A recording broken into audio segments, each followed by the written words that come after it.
So this is the land beside where I live that adjoins where I live, and they came in and they logged it. Now there is no buffer, wind buffer. There's no noise buffer.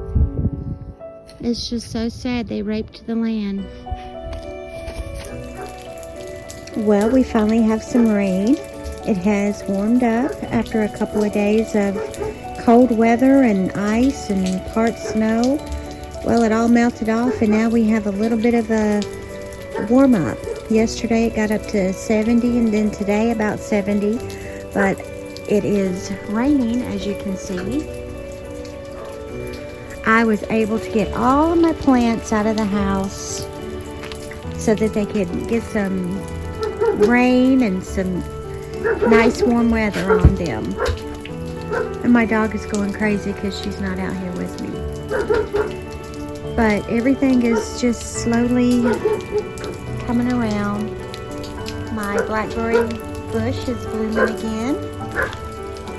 Getting new leaves on the rose bushes. My stevia is coming back to life. So I have to move these back in tonight. It's supposed to get really cold. And then we're going to have another cold spell for a couple of days. I tell you what, this on and off cold and warm weather is crazy. But that's how it is in the south, isn't it? The pine tree over there is getting ready to fall down as well. All of the rain and the wind. So, alright guys, this is just a quick update. Love y'all. Be blessed and stay warm. And God bless y'all. I'll talk to you soon.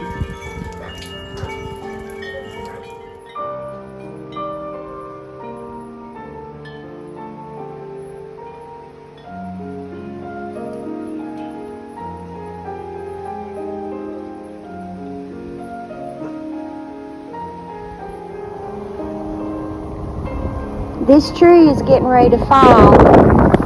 It has rotted out right there in the middle. And every time a storm or it's windy comes through, it starts leaning more and more. It's going to fall on the fence and out here in the road. So I'm praying that it doesn't fall while someone's driving down the road and hit their vehicle. We may rent the place, but we're not responsible for taking down this tree. We don't know how to do it anyhow, so this is a big safety concern. This is a widowmaker for sure. Oh, it's leaning more. Whoa, it's getting ready to go. It's getting ready to go down.